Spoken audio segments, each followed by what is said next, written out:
തട്ടുകട നടത്തുന്ന പ്രിയപ്പെട്ട ജോയി ചേട്ടൻ്റെ ഒരു ദുരനുഭവത്തെ പറ്റിയാണ് നമുക്ക് കൂടുതൽ പറയുന്നത്.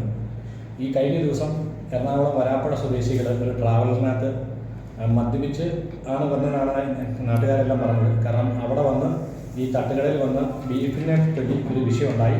ആ വിഷയത്തെ തുടർന്ന് കുറേ സംഭവവാസങ്ങൾ ഓൺലൈൻ മീഡിയയിലും ഇത് വ്യാപകമായി പ്രചരിക്കുന്നു. ഇതിനെതിരെ ആണ് ഇദ്ദേഹം ഇന്ന് പത്രസമ്മേളനം വിളിച്ചു കൂട്ടിയിരിക്കുന്നത്. ചോദിച്ചാലും പറഞ്ഞു. ഞാൻ 27 വർഷമായിട്ട് പാലയിൽ തട്ടുകട നടത്തി വരുന്ന ആളാണ്. ജോയ്സ് ഫാസ്റ്റ് ഫുഡ് എന്നാണ് എൻ്റെ കടയുടെ പേര്. മഹാറാണി കവലയിൽ നിന്ന് ഈരാറ്റുപള്ളിക്ക് തിരിയുന്ന വഴിക്കാണ് കട. കഴിഞ്ഞ ഞായറാഴ്ച രാത്രി 10 മണിക്ക് വാരാപ്പുഴയിലുള്ള ഒരു ട്രാവലർ എൻ്റെ കടയിൽ നിർത്തുകയും ഭക്ഷണം കഴിക്കാൻ ഉണ്ടോയെന്ന് ചോദിക്കുകയും ചെയ്തു. ഞാൻ ഭക്ഷണം ഉണ്ടെന്ന് പറഞ്ഞു. എന്തൊക്കെ ഐറ്റങ്ങളുണ്ടെന്ന് വെച്ചാൽ ഞാൻ ഐറ്റങ്ങളുടെ പേരെല്ലാം പറഞ്ഞു കൊടുത്തു.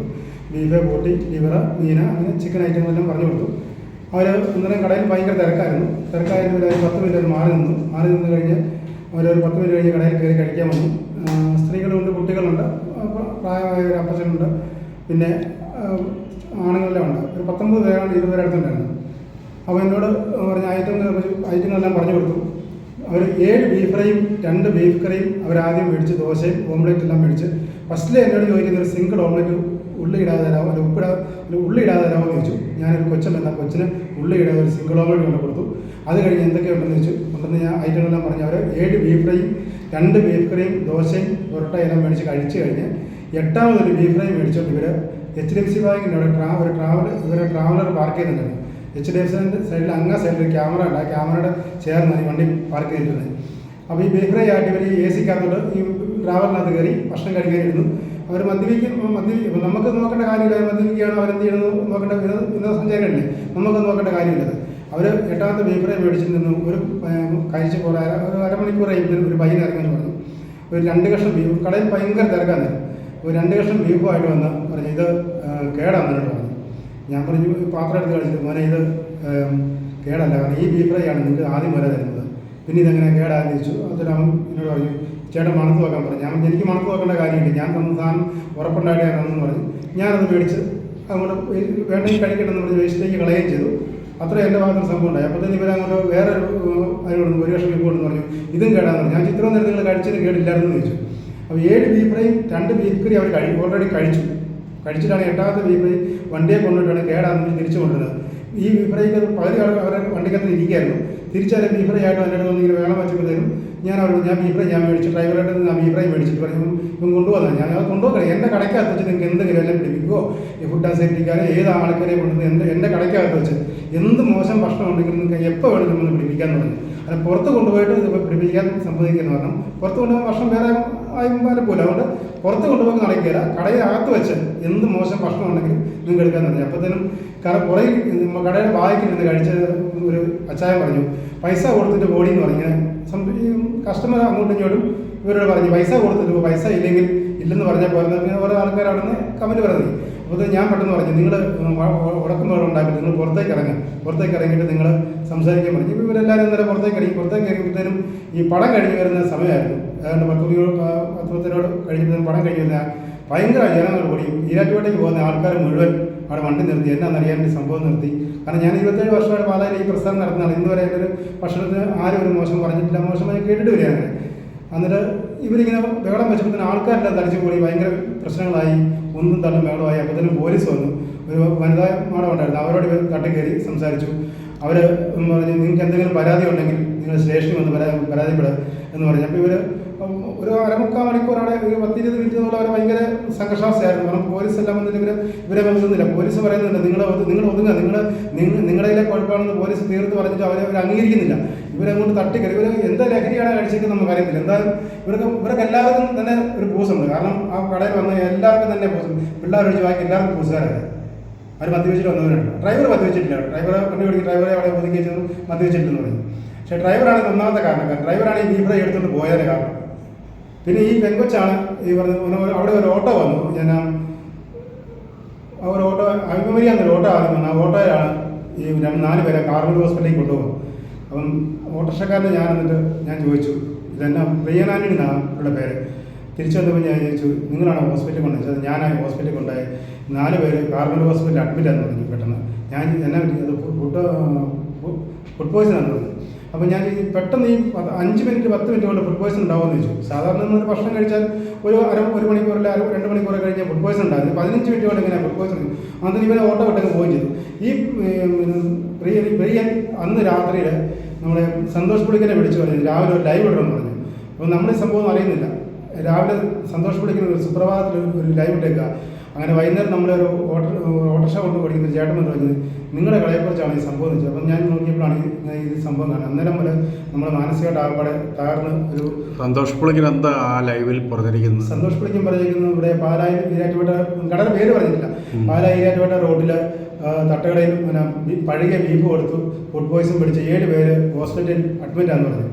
7 പേര് അഡ്മിറ്റാന്ന് പറഞ്ഞ് അപ്പം പിന്നെ ബന്ധപ്പെട്ട അധികാരികൾ അതിനകത്ത് ശ്രദ്ധിക്കുന്നില്ല. പോലീസ് അവരുടെ കയ്യിലാണ്, പിന്നെ തട്ടുകടയിൽ അവരുടെ കയ്യിലാണ്, രാഷ്ട്രീയക്കാർ അവരുടെ കയ്യിലാണ്, ആൾബലമുണ്ട്, ഗുണ്ടാബലമുണ്ടെന്നൊക്കെ പറഞ്ഞ് പുള്ളി അങ്ങനെ ലൈവായിട്ട് ഇട്ടുകൊണ്ടിരിക്കുക സന്തോഷ് പുളിക്കൻ. അപ്പോൾ ഇത് വൈകുന്നേരം എൻ്റെ കൂട്ടുകാരൻ വന്ന് ചോദിച്ചു, ടോണി എന്നോട് ചോദിച്ചാൽ ഇങ്ങനെ ഒരു സംഭവം ഉണ്ടായിട്ടുണ്ടാ പറയുന്നത്. അപ്പോൾ ഞാൻ സന്തോഷ് പുളിക്കനാണ് ഇതിൻ്റെ കാര്യങ്ങൾ ഇട്ടേക്കുന്നതെന്ന് പറഞ്ഞു. അപ്പോൾ അത് മാത്രമേ നമ്മൾ ലൈവായിട്ട് അന്ന് ഇത് കാണുന്നുള്ളൂ. ഉടനെ നമുക്കൊന്ന് ഇപ്പോൾ ടോണി പറഞ്ഞ് നമുക്ക് ഇവരോട് ചോദിക്കാൻ, സന്തോഷ് പുളിക്കനെ വിളിച്ച് ചോദിക്കാൻ പറഞ്ഞു. ഉടനെ ഞങ്ങൾ KR ബേക്കറി അടിച്ചപ്പോൾ സന്തോഷ് പുളിക്കനുണ്ട്.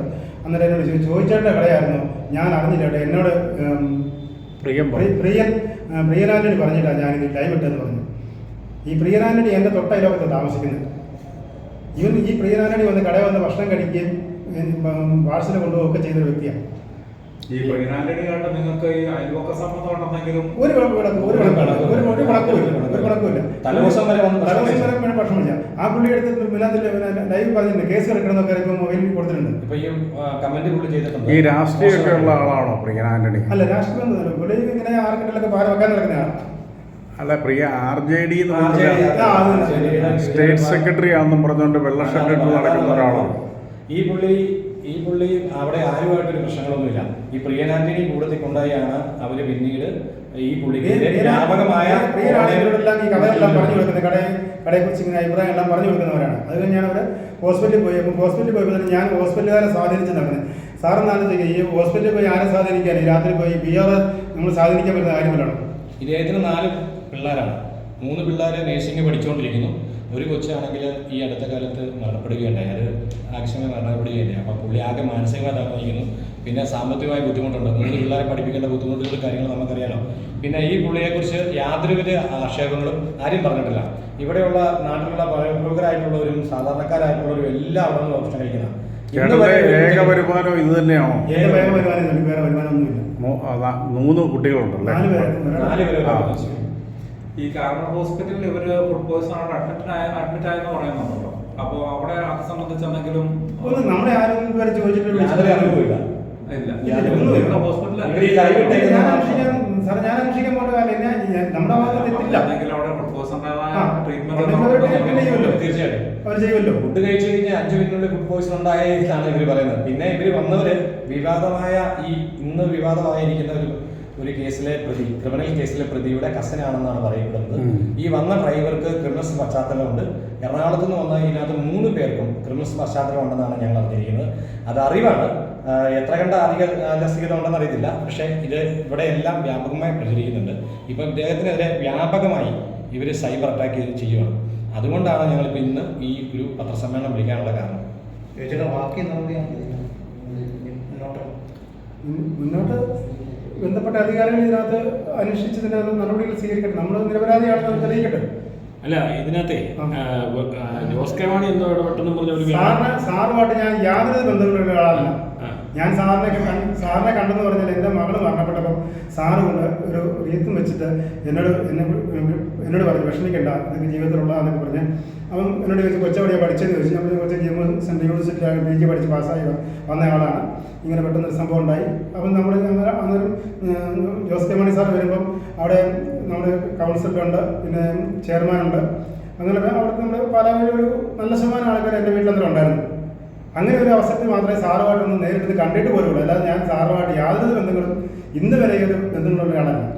രാഷ്ട്രീയ പശ്ചാത്തലം ഇല്ലാത്തൊരു വ്യക്തിയാണ് പേര് വെറുതെ വലിച്ചിരിക്കുന്നു. ജോസ് കെ മാണി ചേട്ടനെ സഹായിച്ചെന്നാണോ പറയുന്നത്? ഈ ലൈവിൽ പറയുന്നു. കർമ്മ ന്യൂസ്. ഞാൻ സത്യത്തിൽ സാറിനെ ഞാൻ അദ്ദേഹത്തിന് ഒരു കണ്ടിട്ടില്ല. രാഷ്ട്രീയ പശ്ചാത്തലമില്ല, പുള്ളിക്ക് ഇതിനെക്കുറിച്ച് ഒരു അറിവില്ലാത്തൊരു കാര്യമാണ്. ജോസ് കെ മാണി ഇപ്പൊ ഈ പത്രസമ്മേളനം നടക്കുമ്പോഴായിരിക്കും ഇത് വിവരമൊക്കെ അറിയുന്നത്.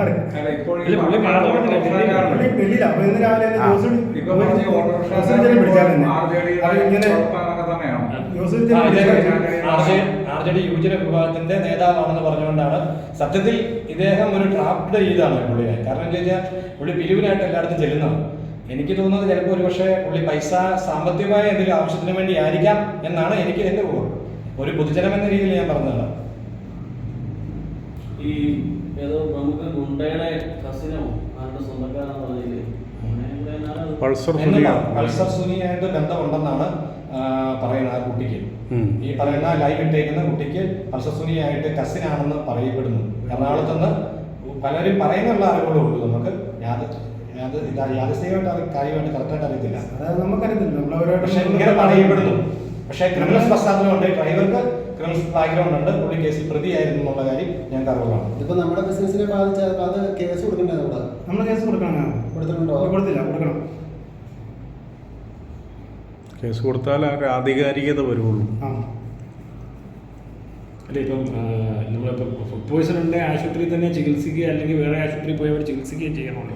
ചെയ്യണമായിരുന്നു. ഇതൊന്നും ചെയ്തിട്ടില്ലല്ലോ. ഇവര് ലൈവ് മാത്രം ചെയ്യുന്നു. ഇവര് ഈ ലൈവ് ഇട്ടോണ്ടിരിക്കല്ലേ, വേറെ ചെയ്തിട്ടില്ല ഇവര്. ഈ സ്ത്രീകളെ മീഡിയ നമ്മുടെ കടയിൽ കയറുന്നൊന്നും എനിക്ക് ഇന്നലെ കച്ചവടം ഒരു പറയും. ഇന്നലെ കച്ചവടം